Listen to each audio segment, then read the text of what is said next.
3월 마지막 주일까지 누가복음 강해를 이어가다가 우리 절기 설교를 해서 우리 오늘 다시 누가복음 강해를 이어가도록 하겠습니다.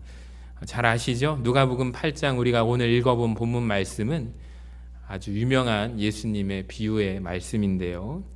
오늘 예수님께서 말씀하시는 마음밭과 씨 뿌리는 자, 또 씨에 대한 비유를 여러분 들으실 때 제가 요청드릴 게 있어요. 우리가 말씀을 잘 들을 뿐만 아니라 이 말씀을 듣고 내가 지켜야겠다, 행해야겠다. 여러분 그 다짐이 우리 모두에게 있기를 주님의 이름으로 간절히 축원합니다. 먼저 4가지 밭에 대해서 제가 말씀을 드리도록 하겠습니다. 분명하게 예수님께서 말씀하셨어요. 우리가 8장 4절에서 8절까지 읽었지만 8절 이후의 말씀에 보시면 예수님께서 어떤 의미인지를 해석을 해주셨습니다. 밭은 무엇을 의미하는가? 4가지 밭은 4가지의 각 마음의 상태라고 말씀해 주셨습니다. 제가 한 말이 아니라 예수님이 하신 말씀입니다. 하나님의 말씀을 듣는 자들 가운데 마음의 상태가 달라요.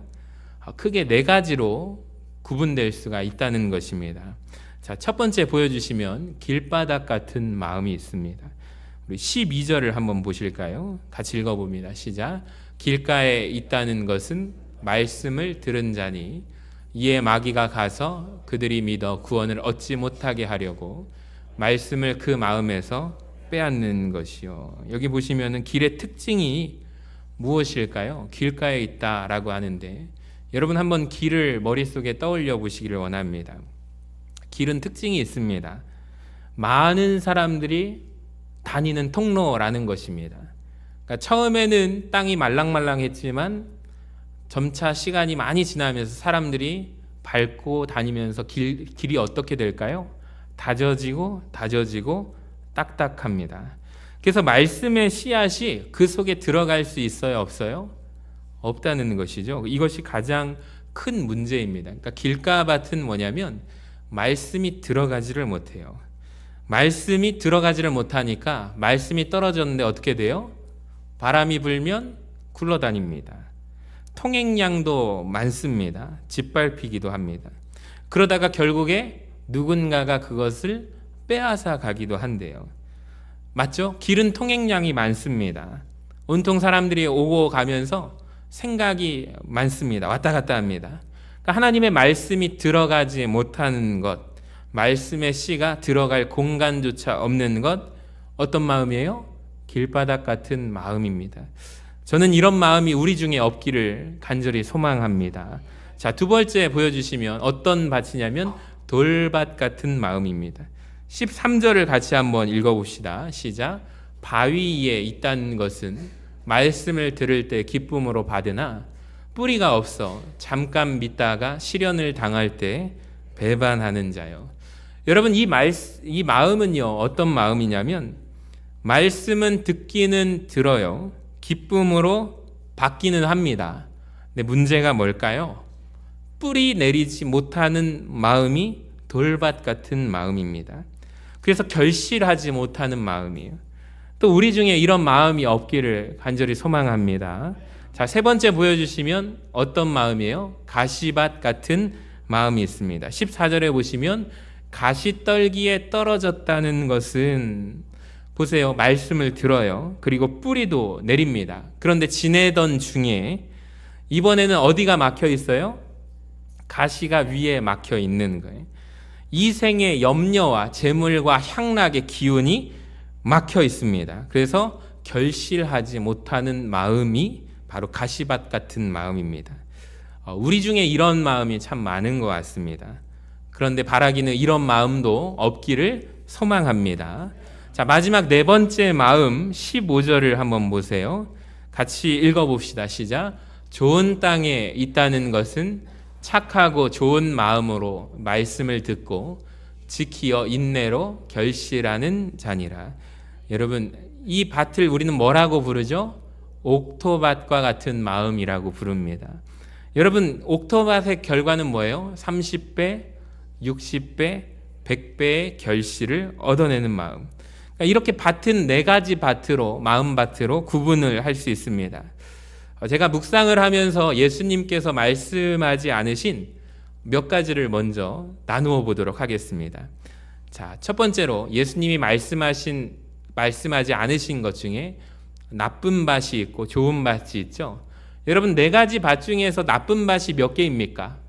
세 가지의 밭이고 좋은 밭은 한 가지입니다. 이걸 잘 기억해 주세요. 나쁜 밭 세 가지 중에 도토리를 키를 재보면 경중이 있다는 것을 발견하게 됩니다. 크게 나누면 좋은 밭과 나쁜 밭이지만 좋은 밭은 옥토죠. 나쁜 밭은 길바닥 같은 마음, 돌밭 같은 마음, 가시밭 같은 마음이죠. 근데 이 세 가지 마음을 잘 보면 나쁜 밭에도 더욱더 나쁜 밭이 있고 좀 덜 나쁜 밭이 있다는 것을 알게 됩니다. 한번 소위 도토리 키를 재보겠습니다. 첫 번째, 제가 보기에 제일 나쁜 마음밭은 뭘까요? 길바닥 같은 마음입니다. 왜 그랬죠? 아까 제가 설명을 하면서 말씀이 들어갈 수 있어요, 없어요? 없어요. 그러니까 하나님 말씀이 전혀 들어가지 못하는 밭 중에서 제일 나쁜 밭이 길바닥 같은 마음입니다. 하나님 말씀이 들어갈 틈이 없는 마음이에요. 그러니까 이런 마음은 제일 먼저 회개해야 하는 마음입니다. 혹시 내 마음밭이 길바닥 같다고 판단되시면 여러분, 그분은 크게 회개하시기를 바랍니다. 말씀을 내가 거부하는 마음이거든요.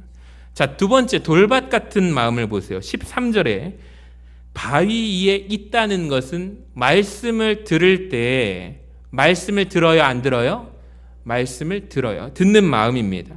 이 마음은 아까 전에 길바닥 같은 마음보다 훨씬 나은 마음이죠. 심지어 말씀을 보세요. 기쁨으로 받습니다.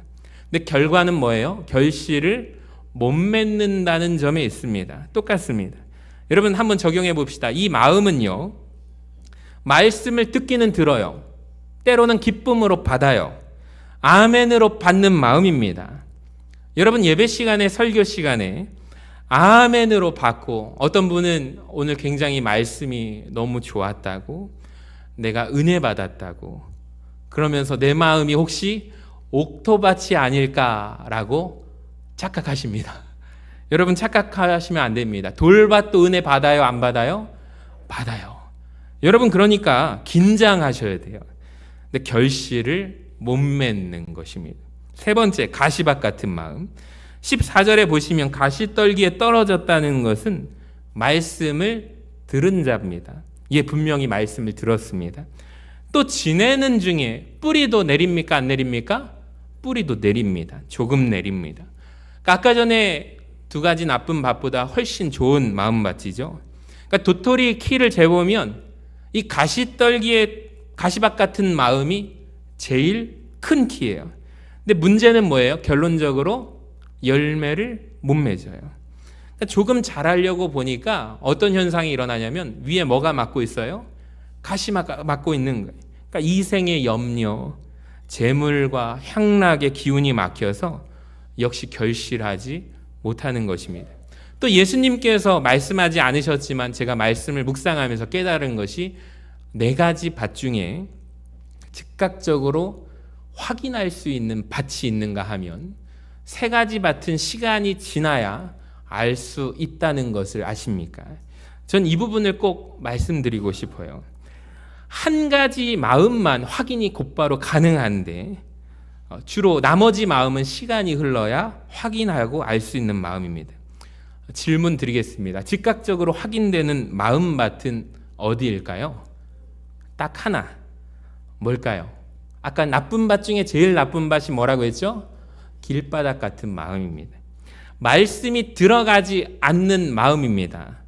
말씀을 거부하고 있는 거예요. 그러니까 설교 강단에 쓰면 여기에 있으면 다 보여요.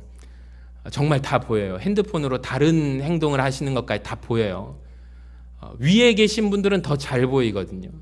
근데 가끔 그분들하고 눈을 마주치면 이제 저도 당황할 때가 있어요. 그분들이 좀 아셔야 돼요. 그러니까 모르시는 것 같아요. 그래서 때로는 이제 설교를 하다가 그분들을 보면 화나요. 왜 앉으셔 있지? 왜 예배를 드리시는 건가? 그러니까 마치 귀를 막고 앉아 있는 건데요. 제가 참 훈련이 잘 돼 있어요. 왜 그러냐면 중고등부 사역자들은 그 경험을 필히 합니다. 어린이들도 마찬가지. 귀를 막고 앉아있다 듣지 않으려고 합니다. 요즘에는 아예 대놓고 핸드폰을 애들이 한다고 하잖아요. 그러니까 선생님들도 요즘에 왜 힘들어요? 그런 아이들이 예전에는 그 훈육이라든지 체벌로 아이를 교정을 했지만 지금은 막을 수가 없는 거예요. 교회도 마찬가지 같아요. 오늘 정정원 전도사님 처음 설교하는 이렇게 부임 설교 마찬가지인데 이전에 설교를 제가 부탁을 드렸어요. 목사님 졸업고사가 있어서 마음에 부담이 있어서 좀 밀어주시면 안 됩니까? 하니까 벌써 부임한 지 반년이 됐는데 오늘 첫 설교를 합니다. 아마 전도사님 이 자리에 올라오면 알 거예요. 아, 목사님 했던 말 중에 다 보이는구나. 다 아는구나. 그러니까 여러분이 정말 귀를 열고 앉아 계신 분들 보여요. 귀를 막고 계신 분들 보입니다. 그러니까 바로 확인돼요. 드러납니다. 저분의 믿음과 신앙의 상태가 여기에 있으면 다 보입니다. 찬양 인도자 다 압니다. 찬양 여기 인도해보면 우리 예배 분위기를 통해서 저분의 영적인 상태가 목사님 보이네요 라고 누군가가 얘기하시더라고요. 그러니까 길바닥 같은 마음이죠. 전혀 말씀이 들어가지 않는 상태 확인이 됩니다. 근데 나머지 세 밭은요, 돌밭 같은 마음, 가시밭 같은 마음, 옥토 같은 마음 확인이 안 돼요. 절대 현장에서 확인 불가합니다. 주일날 적용해 볼게요. 이 자리에서 여러분 아멘 하셨습니다. 아멘 응답해서 옥토 밭이다 아니다? 아니다는 거예요. 그러니까 이게 오늘 이 비유의 말씀의 핵심이고 키포인트입니다. 자, 그렇다면 이 세 가지 마음밭은 여러분 도대체 언제 확인이 될까요? 저는 말씀드리고 싶습니다. 쉽게 말씀드릴게요. 주일날 확인되지 않는 세 가지의 마음밭은 주중에 확인됩니다. 특별히 주일날 열심히 은혜를 받았어요. 아멘으로 받았어요. 그렇다면 여러분 다음 날 월요일에 꼭 자기의 마음밭을 확인해 보시기를 바랍니다. 월요일날 직장에 출근했습니다. 일상생활의 삶에 들어갔습니다. 시련을 당해요. 어려움을 당합니다. 내가 주일에 예수 믿고 예배를 드렸는데 뭐 달라지는 게 하나도 없네. 차라리 안 믿는 게 낫겠다. 이런 말을 하신다면 나는 무슨 마음일까요? 돌밭 같은 마음이에요. 13절을 보세요. 뿌리가 없어. 잠깐 믿다가 시련을 당해서 어떻게 하는 자요? 배반하는 자. 하나님을 배반하는 자입니다. 알고 봤더니 월요일날 돼보니 나는 어떤 밭이에요? 돌밭이었다라는 게 딱 드러납니다. 자, 그렇다면 내 마음이 가시밭인지는 언제 드러나는가? 저는 한 금요일쯤 돼보면 드러난다고 말씀드립니다. 왜 그럴까요? 말씀을 듣는 중에 주일을 보내던 중에 한 주간 잘 보냈어요. 근데 이생의 염려, 재물에 대한 유혹이 들어와요. 향락의 기운이 막혀요. 오늘 말씀에 있잖아요. 예를 들어 볼까요? 11조를 하려고 보니 너무 아까워요. 금요일 날 향락의 밤이 난 너무 좋아요. 이건 뭐예요? 자, 내 마음이 가시밭 같다는 마음이라는 거예요. 그러니까 지나보아야 아는 것입니다. 그러니까 오늘 내가 이 말씀을 은혜로 받았다고 해서 내 마음이 옥토라고 자신하지 마세요. 주중 시간을 지나보면 무엇인지가 드러나게 됩니다. 근데 만약에 일주일이 지났어요. 한 달이 지났어요. 1년이 지났어요. 받은 말씀이 너무 더욱 은혜가 돼서 그 말씀을 지켜보려고 애를 씁니다. 내 속에 그 말씀이 살아 역사하고 숨쉽니다. 할렐루야. 결실이 나타납니다. 비로소 내 마음이 옥토밭인 게 드러나는 거예요. 여러분 이번 주 한 주 지나면서 저는 바라기는 여러분 마음밭이 옥토밭이 되시기를 주님의 이름으로 간절히 축원합니다. 자, 세 번째, 예수님 말씀하시지 않으신 것 가운데 밭의 상태가 그렇다면 영원한가? 아닙니다. 얼마든지 길바닥 같은 마음도, 돌밭 같은 마음도, 가시밭 같은 마음도 갈아엎으면 뭐가 돼요? 옥토가 된다는 것입니다. 근데 옥토인 마음도 내버려두고 방치해 보세요. 어떻게 돼요? 길가밭 같은 마음이 됩니다. 바뀔 수 있습니다. 이게 비밀이에요. 그래서 하나님께서 뭐라고 말씀하시냐면 이 비유를 통해서 마지막에 무릇 지킬 만한 것보다 더욱더 내 마음을 힘써 지키라고 말씀합니다. 할렐루야. 따라합시다. 마음을 지키자. 여러분 마음밭을 지켜주시기를 바랍니다. 그래서 여러분 한 분 한 분이 옥토가 되어주시기를 바랍니다. 옥토의 마음을 지켜주시기를 주님의 이름으로 간절히 축원합니다. 자, 마지막으로 씨와 씨 뿌리는 자에 대해서 초점을 맞추어서 말씀을 나누어 보도록 하겠습니다. 오늘 본문에 등장하는 중요한 세 가지 요소가 있어요. 한번 읽어볼까요? 시작. 밭과 씨, 농부입니다. 여러분, 하나는 밭이고 하나는 씨고 하나는 농부, 곧 씨를 뿌리는 자입니다. 예수님께서 분명하게 말씀해 주셨어요. 네 가지 밭은 사람의 무엇을 의미한다? 사람의 마음의 상태를 의미한다고 말씀해 주셨어요. 자, 그리고 씨는 무엇일까요? 하나님의 말씀을 의미한다고 명시해 주셨어요. 그래서 11절에 보여주시면 씨는 무엇이죠? 하나님의 말씀입니다.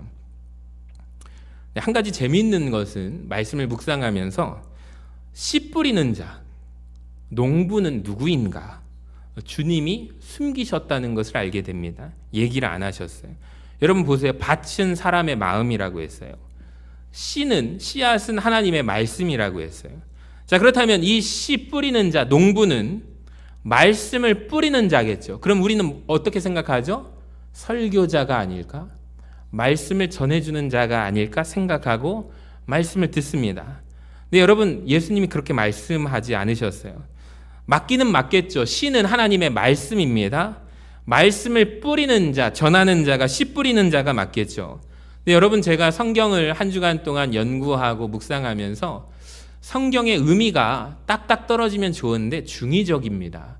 여러 가지 해석이 가능해요. 여러 가지 뜻을 담고 있어요. 성경 원문에도 한 단어마다 어떤 것은 10가지, 20가지의 뜻을 가지고 있습니다. 다양한 해석이 가능합니다. 제가 볼 때 오늘 본문에서 씨하고 씨 뿌리는 자가 굉장히 또 다른 중요한 의미를 갖고 있다는 것을 알게 되었습니다. 4가지의 단서를 알려드릴 텐데 한번 잘 따라와 주시기를 바랍니다.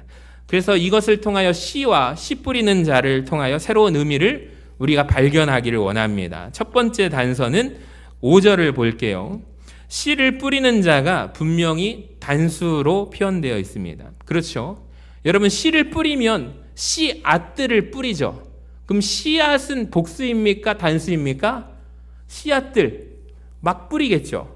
씨앗 한 알이 아니잖아요. 그럼 복수로 표현되어야 맞는데 놀랍게도 성경 원문과 영어 성경의 헬라어 성경에도 찾아보니까 단수로 표현되어 있어요. 씨앗들이 아니라 씨앗 한 알, 한 농부가 씨앗 하나를 뿌리는 것으로 표현이 되어 있어요. 왜 단수로 표현되어 있을까요?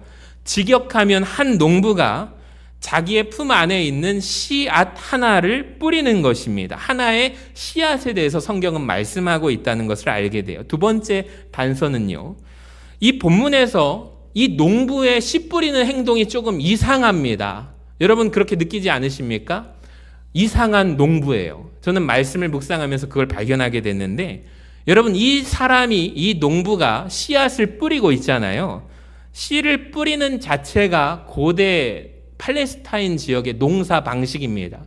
우리나라는 어떻게 하죠? 씨를 땅속에 심어서 농사 짓죠. 근데 그쪽 나라는요, 이스라엘에서는 씨앗을 뿌려요. 뿌리는 방법이 농사법입니다. 근데 정말 이상한 것은 뭐가 이상하냐면 이 농부가 씨앗을 뿌리는데 씨 뿌리는 장소가 이상한 거예요. 자, 여러분 씨를 어디다 뿌립니까? 아까 전에 길바닥에 뿌리고 또 어디다 뿌려요? 돌밭에 뿌리고 세 번째 어디다 뿌려요? 가시밭에다가 덤불 위에다 뿌리고 마지막으로 좋은 밭에 뿌립니다. 저는 농사를 지어본 적이 한 번도 없습니다.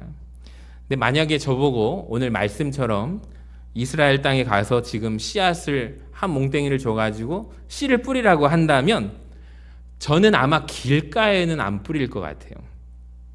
여러분도 한번 상상해 보세요. 맞죠? 가시덤불이 있는 곳에 뿌릴 분 계세요? 안 뿌릴 것 같아요. 저 돌밭은 좀 어려우니까 뿌릴 수도 있을 것 같아요. 근데 보기에 좋은 토양에 있는 곳에 씨앗을 뿌릴 것 같아요. 맞죠? 근데 이 생각을 가지고 이 농부를 보세요. 이 농부는 굉장히 특이한 농부입니다. 농사라고 하는 것이 한 해 짓고 끝나지 않죠. 작년에 뿌렸잖아요. 작년에 뿌렸는데 이 씨앗이 길바닥에 뿌렸는데 가시덤불에 뿌렸는데 돌밭에 뿌렸는데 결과가 없다면 그 다음에 올해는 어디에 뿌려야 될까요? 좋은 밭 토양에 뿌려야 되겠죠. 이건 맞는 거죠. 농사 짓는 분들 맞는 거죠. 근데 이 비유가 놀라운 게 뭐냐면 이 농부는 밭을 가리지 않아요. 막 뿌려대는 농부, 이상한 농부라는 것을 알게 됩니다. 1세기 팔레스타인 지역의 그 시대를 연구하는 성경학자들이 보고한 연구 보고서에 따르면 이 당시에 이스라엘 사람들에게 갖는 씨앗의 의미는요, 종자씨는 굉장히 중요한 씨앗이라고 합니다. 농사 지을 씨앗이 모자라서 외국에서 종자씨를 비싼 값에 구입해 왔다는 기록들이 있어요.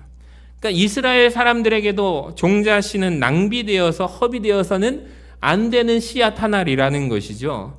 근데 예수님이 비유하시는 이 비유 속의 농부는 도대체 누구이기에 이 귀한 씨앗을 허비하듯이 낭비하듯이 막 뿌려댈까요? 세 번째 단서는 요한복음 15장 1절인데요. 예수님이 이런 말씀을 하셨어요. 같이 읽어봅니다. 시작. 나는 참 포도나무요 내 아버지는 농부라. 성경에 예수님께서 하나님을 일컬어서 내 아버지는 농부다라고 말씀을 하신 적이 있습니다. 요한복음 1장 1절도 같이 읽어봅시다. 시작. 태초에 말씀이 계시니라. 이 말씀이 하나님과 함께 계셨으니 이 말씀은 곧 하나님이시니라. 아멘. 예수님이 누구십니까? 태초에 계셨던 하나님의 말씀이 예수 그리스도임을 믿으시기를 바랍니다. 이 네 가지 단서를 가지고 종합해 봅시다. 다음과 같은 해석이 가능합니다. 여기에 등장하는 농부는 하나님을 의미합니다. 그리고 이 농부가 뿌리는 씨앗 하나는 뭘까요? 단수형으로 표시되고 있는 하나님의 말씀의 씨앗 하나는 바로 예수 그리스도를 상징하고 있는 것 같습니다. 여러분 생각해 보세요. 농부 되시는 하나님이, 씨앗을 뿌려대시는 하나님이 자기의 하나밖에 없는 귀한 씨앗, 하나님의 말씀의 씨앗 예수 그리스도를 마치 허비하듯이, 마치 낭비하듯이 길바닥 같은 마음들에게도, 돌짝밭 같은 마음들에게도, 가시밭 같은 마음들에게도 계속 뿌려대고 계십니다. 밭을 가리지 않아요. 그 씨앗을 모든 사람들에게 뿌려주십니다. 여러분 믿으십니까? 하나님이 세상을 이처럼 사랑하사 독생자를 주셨습니다. 여러분 우리 마음밭이 때로는 길바닥 같을 때에도 하나님은 예수님을 뿌려주시고, 돌밭 같을 때에도 하나님은 예수님을 뿌려주시고, 가시밭 같을 때에도 뿌려주십니다. 그래서 시편 126편에 보면은 이 말씀 구절이 있어요. 같이 읽어봅시다. 시작. 울며 씨를 뿌리러 나가는 자는 반드시 그 기쁨으로 그 곡식단을 가지고 돌아오리로다. 아멘. 여러분 생각해 보세요. 울며 씨 뿌리는 자. 아니 씨를 뿌리면서 우는 자가 세상에 도대체 어디에 있겠습니까? 근데 울면서 씨를 뿌리는 자가 있습니다. 누구죠? 바로 우리 하나님 아버지십니다. 하나님이 우시면서 그 아들 독생자 예수 그리스도를 이 땅에 보내주셨습니다. 제가 만약에 농부라면 저는 귀한 씨앗 하나를 절대로 낭비하지 않을 것입니다. 좋은 토양, 좋은 밭에만 씨를 뿌릴 것 같습니다. 근데 이 농부는 어떤 농부냐면 같은 장소, 같은 곳을 포기하지 않아요. 작년에도 울면서 뿌리셨어요. 올해도 울면서 뿌리셨어요. 내년에도 울면서 뿌리실 것입니다. 절대로 포기하지 않고 우리 하나님 아버지는 여러분의 마음의 토양에 예수 그리스도를 뿌리실 것입니다. 서신교회에는 한 분 한 분이 올 때 제가 새가족들 교육을 끝나고 새가족들을 영접하고 환영하면서 꼭 해드리는 말씀이 있어요.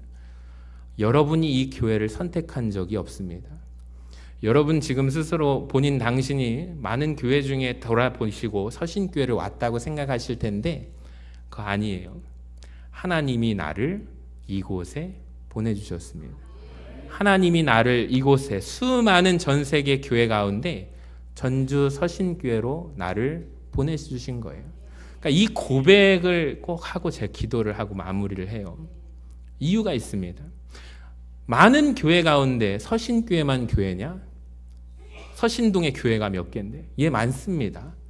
근데 그런 분들의 특징은요, 길밭 같아서요, 돌밭 같아서요, 가시덤불 같아서요, 시간이 지나면 뿌리를 못 내려요. 열매가 없어요. 똑같아요. 교회가 나에게 해준 게 뭐가 있느냐? 마음에 안 들면 교회 떠납니다. 서신교회만 교회냐? 자기가 택했다고 생각해. 여러분은 어떻게 생각하십니까?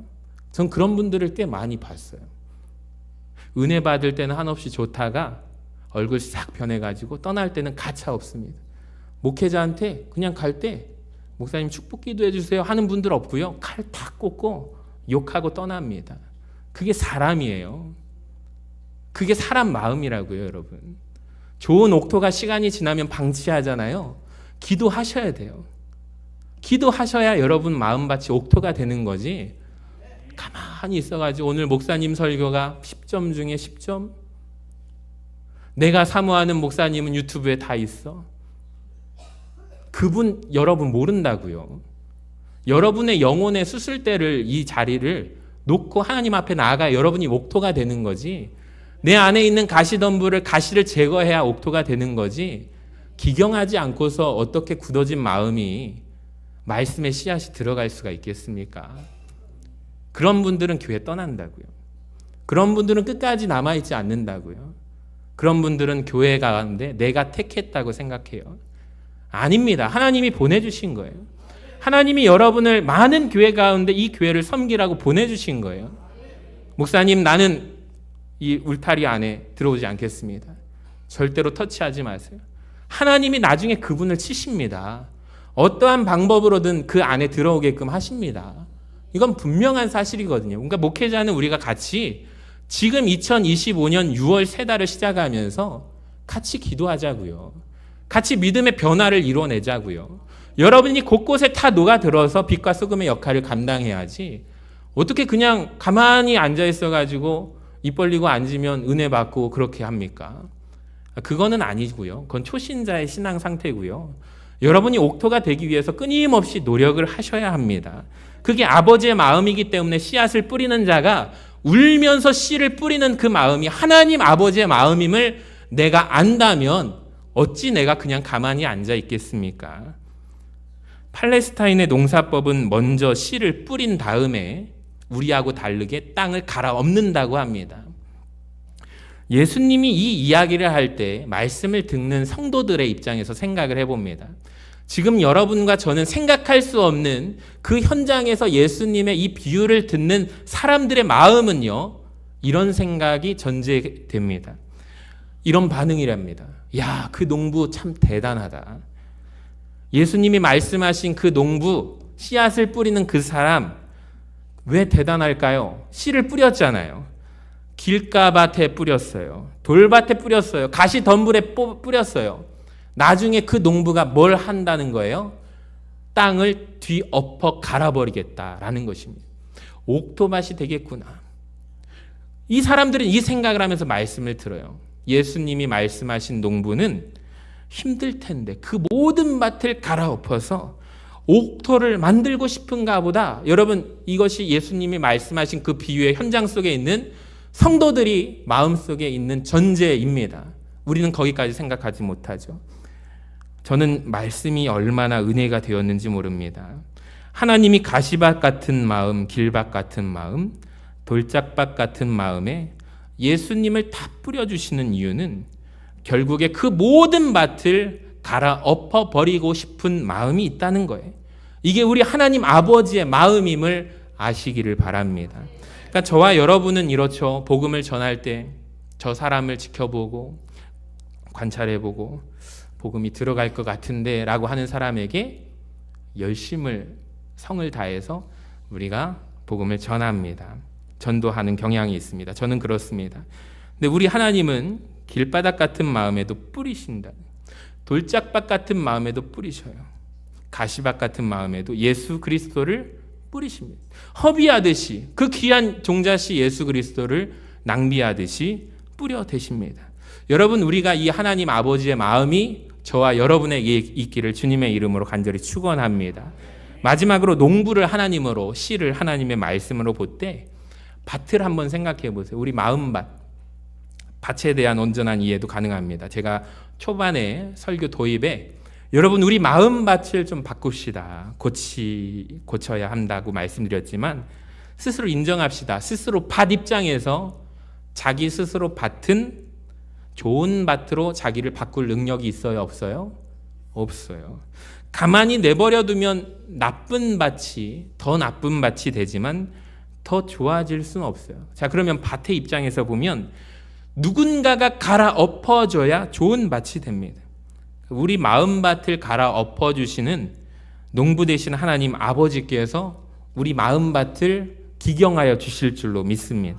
그래서 길밭 같은 마음, 돌짝밭 같은 마음, 가시밭 같은 마음도 주님이 갈아 엎어주셔야 합니다. 그러니까 그 마음을 고치는 분이 우리 하나님 아버지이신 줄로 믿습니다. 이상한 내 마음 하나님이 갈아엎어 주시기를 원합니다. 그리고 허비하듯이 자기 아들을 뿌리신 그 하나님의 마음이 우리 마음 가운데 임하게 되기를 주님의 이름으로 간절히 축원합니다.